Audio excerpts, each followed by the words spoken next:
Brand baru yang baru-baru ini nongol aja dan udah keluarin banyak line up. Berarti mereka pede dong dengan brandnya. Biar gak panjang lebar, bumper dulu.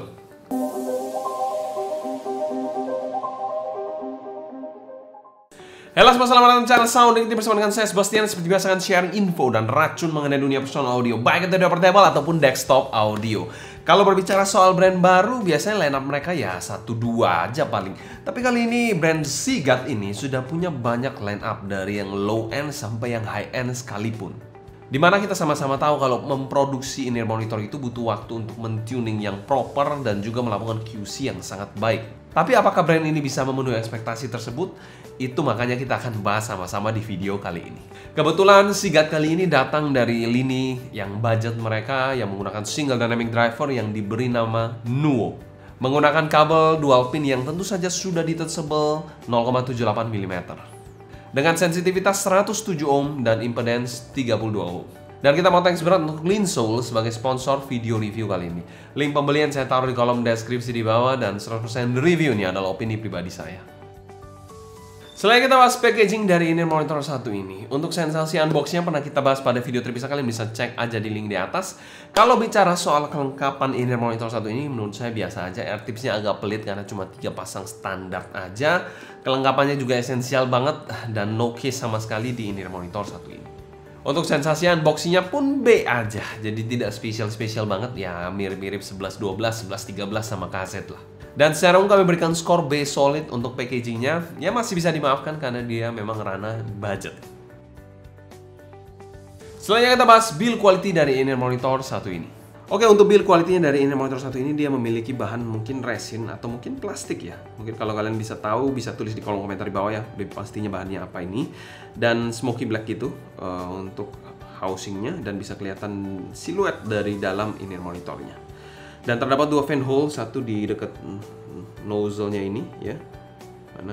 Yes, di sini satu, dan di dekat tupinnya di sini ada satu lagi. Jadi total ada 2 dengan marking yang cukup tegas, left dan juga right ada di dalam housingnya.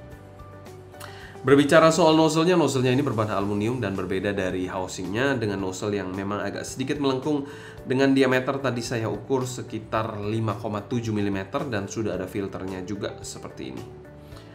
Nozzle-nya ini bisa dikategorikan nozzle yang sedang aja dan sudah ada lipsnya di bagian nozzle-nya.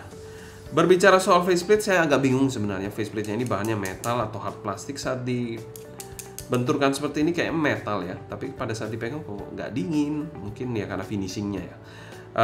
Kalau bicara soal faceplate-nya sendiri, faceplate-nya ini berwarna hitam pekat dengan finishing doff. Jadi kalau housingnya ini finishingnya kan glossy, tapi kalau faceplate-nya ini finishingnya doff. Dan polosan banget untuk desainnya, ada tulisan Nuo dan juga Seagate ya di masing-masing sisi. Tekstur faceplate-nya pun datar, tidak ada tekstur yang aneh-aneh sama sekali. Berbicara soal kabelnya adalah dual pin 0,78 mm yang universal dan terdapat air hook yang preform berwarna hitam seperti ini. Kabelnya pun berwarna hitam seperti ini ya, rubbery banget kabelnya. Dan di sini ada chin slider dan splitter yang berbahannya metal. Bagian bawahnya ini kabelnya twisted seperti ini. Untuk bahan kabelnya sendiri tidak diinfokan, tapi menurut saya mungkin SPC lah. Rata-rata standar Chi-Fi biasanya SPC sih. Dan jacknya adalah jack straight plug 3,5 mm gold plated seperti ini. Untuk build quality-nya dari in-ear monitor satu ini kami berikan skor B solid. Untuk build-nya sendiri, untuk kelas in-ear monitor budget, mungkin saya tidak terlalu banyak komplain. Tapi memang desainnya ini minimalistik banget, polos banget. Mungkin bagi sebagian orang agak boring juga. Jadi itu sekedar considerable buat kalian aja. Memang kalau kalian suka yang eye-catching, in-ear monitor satu ini memiliki desain yang sangat-sangat polos. Selanjutnya kita bahas fitting dari in-ear monitor satu ini. Housing dari in-ear monitor satu ini bisa dikategorikan housingnya sedang, cukup ergonomis. Housingnya tidak ada sudut-sudut yang tajam ataupun fin yang aneh-aneh. Untuk bobotnya sendiri bisa dikategorikan ringan, baik itu kabel ataupun housingnya. Dengan pemakaian adalah over-ear regular fit seperti ini. Dimana kita menggunakan AirTips size M ya untuk in-ear monitor satu ini juga. Kekedapan dan gripnya digoyang-goyang gini tetap tight, sit tight di telinga saya dan pretty nice untuk kekedapan dan gripnya. Untuk fittingnya sendiri bisa dikategorikan fitting yang cukup superior untuk kelas in-ear monitor budget sih. Cukup nyaman, tidak ada masalah yang berarti, pemakaiannya juga masih bisa dikategorikan tolerable, nggak super snack banget dan tidak panas untuk jangka waktu pemakaian yang sangat panjang. Dan untuk fittingnya di telinga saya bisa dikategorikan enak-enak aja untuk fittingnya, tidak ada masalah yang berarti sama sekali, makanya so far so good untuk in-ear monitor satu ini. Dan secara umum kami berikan skor B+ untuk fitting in-ear monitor satu ini, termasuk fitting yang bisa dikategorikan juga versatile untuk semua jenis telinga, baik telinga kecil, besar, ataupun sedang sekalipun. Selain kita bahas sound quality dari in-ear monitor satu ini, tonalitas dari in-ear monitor satu ini bisa dikategorikan tonalitasnya ini neutral, a little bit warm juga, main di bassnya dikit dan juga bagian treble-nya. Untuk menggunakan smartphone sekalipun in-ear monitor satu ini saya rasa tidak akan terlalu bermasalah juga. Untuk selera saya sendiri memang saya suka in-ear monitor yang neutral warm. Itu disclaimer aja untuk kalian juga. Oke, selanjutnya kita bahas the best part of this IEM, yaitu suaranya. Bagaimana suaranya? Bass di in-ear monitor satu ini bisa dikategorikan netral dan mengarah ke bass yang sedikit fun. Untuk teksturnya ini oke, dengan tekstur DD yang masih dapat. Impactnya cukup megah dengan punch yang sedikit kurang dalam, walaupun rumble-nya terasa dikit di sini. Untuk speednya bisa dikategorikan untuk DD ya oke, tapi nggak super cepet banget. Kalau yang super cepet banget kayak Through the Fire and Flames gitu agak keteteran dia ya. Jadi itu perlu kalian perhatikan, memang agak sedikit lengket-lengket aja bassnya kalau memang terlalu cepat. Tapi normally ya harusnya oke lah untuk lagu kebanyakan. Secara kuantitas ini pas banget, bukan yang bassy ataupun yang kering banget, dan rapi juga bassnya. Kalau kualitasnya bisa dikategorikan bassnya bersih ya, cukup cepat untuk kelas DD ya, untuk kelas DD budget sekali lagi, dan cukup all rounder untuk bagian bassnya. Ranah bass head sih menurut saya agak kurang masuk ya. Apalagi kalau kalian akut, pasti nggak masuk. Eksekusi bassnya ini kualitas dan kuantitasnya oke banget untuk kelas harganya sih untuk in-ear monitor satu ini. Untuk bagian midnya di sini posisinya pas, male vokal atau vokal cowoknya bodinya cukupan, tidak terkesan tipis dan sedikit smooth untuk eksekusinya. Dengan dinamika yang so-so aja, jadi nggak terlalu dinamis banget ya. Nada bawah, nada tingginya di vokal cowok gitu agak sedikit kurang terhighlight dengan baik. Artikulasinya jelas, tidak kaku, dengan emosi yang masih dapat dan terasa di sini. Jadi kalau misalnya kita bilang nyanyi dengan soul dan nyanyi dengan ya nggak ada soulnya, kerasa di sini sih. Jadi itu untuk emosi. Mungkin kalian sedikit bertanya, apa sih emosi itu kok? Gimana sih cara bedanya? Mungkin kalau kalian dengerin in-ear monitor banyak, lebih terasa lah nanti. Untuk presentasi male-nya ini bisa dikategorikan presentasi yang sedikit ngalun dan pas menurut saya. Lanjut ke bagian female-nya. Female-nya ini memiliki posisi yang pas dan tidak terlalu maju ataupun kemunduran sama sekali, dengan artikulasi yang sedikit nasal di sini, jadi sedikit kurang lepas kesannya. Sisanya sih oke aja, nggak ada masalah yang berarti. Dan juga bicara soal shouty, memang agak sedikit nyerempet-nyerempet cantik di situ, tapi bukan vokal cewek yang agresif sih.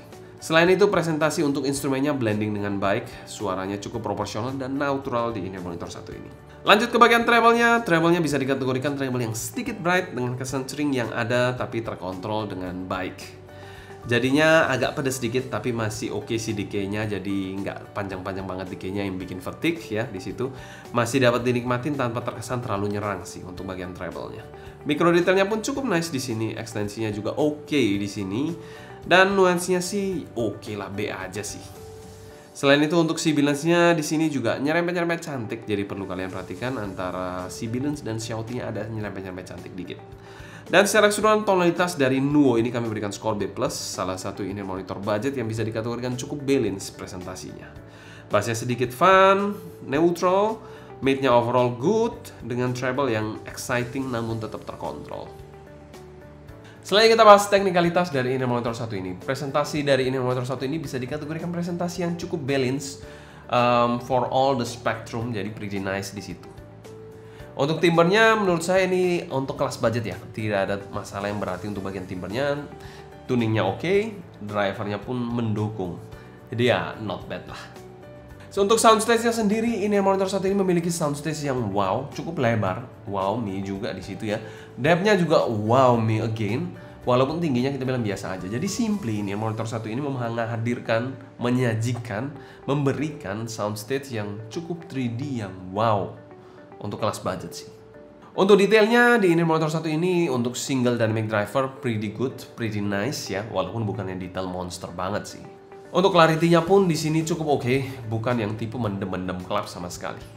Oke, untuk separasi imaging dan positioning, in-ear monitor satu ini menyajikan separasi yang cukup nice di sini ya. Asal lagunya nggak beatnya terlalu cepet-cepet banget, separasinya masih pretty nice untuk single dynamic driver. Kalau bicara soal imagingnya juga nice banget di sini. Dia memberikan kesan layering yang bagus dengan kita bilang gambaran itu middle to front row dikit. Kalau bicara soal positioningnya, mungkin kalau balik lagi itu kalau lagu kalian terlalu cepat juga positioningnya agak blurry gitu. Tapi kalau lagu kalian ya mungkin beatnya biasa aja, normal-normal aja, lagu-lagu top 40 lah, itu masih oke-oke aja di in-ear monitor satu ini. Dan secara umum kami berikan skor A- untuk teknikalitas in-ear monitor satu ini. Ya, dia menyajikan soundstage yang menurut saya cukup mind-blowing untuk kelas single dynamic driver dan in-ear monitor budget sih. Selain kita bahas pro dan cons dari in-ear monitor satu ini. Cons dari in-ear monitor satu ini mungkin saya kritik cuma case-nya aja yang memang agak boring ya. Dan tidak ada case, minimal pouch lah. Untuk budget minimal pouch lah, kasih pouch biar ya bisa masukkan sesuatu gitu, nggak langsung bare bone gini ditaruh di tas gitu kan, bisa lecet-lecet lah intinya. Jadi minimal ada pouch lah, minimal itu. Coba ada pouch gitu atau case, bagus sih in-ear monitor ini. Untuk pro-nya dari in-ear monitor satu ini, saya cukup terkesima dengan soundstage-nya. Walaupun untuk kelas budget dia menyajikan soundstage yang mungkin bisa mengalahkan kelas harga 500 ribuan di brand-brand tertentu atau lain di lini in-ear monitor tertentu. Untuk value for money dari in-ear monitor satu ini di angka 350 ribuan, kami masukkan pada kategori good value dan kami berikan skor B+. In-ear monitor yang sangat bisa bersaing dengan Chu2 mau Zero 2 sekalipun, hajar bos. Kesimpulan, Seagate adalah brand in-ear monitor yang tidak bisa dipandang sebelah mata. Baru main aja sudah menghasilkan in-ear monitor seperti ini di lini budgetnya. Dan tentu saja bisa dinikmatin banget tuningnya. Mungkin sekian dulu sharing saya mengenai Seagate Nuo ini. Kalau kalian suka jangan lupa subscribe, klik tombol like, follow Instagram, TikTok, and Discord kita @sounddignity agar kalian tidak ketinggalan update terbaru mengenai dunia audio portable dan desktop audio. Kalau kalian ada pertanyaan seputar Seagate Nuo ini, feel free tulis pertanyaan kalian di kolom komentar di bawah ya. Mungkin sekian dulu di video kali ini, saya Sebastian dari Sound Dignity pamit undur diri, sampai jumpa di video berikutnya. Have a listening, stay healthy. Ciao.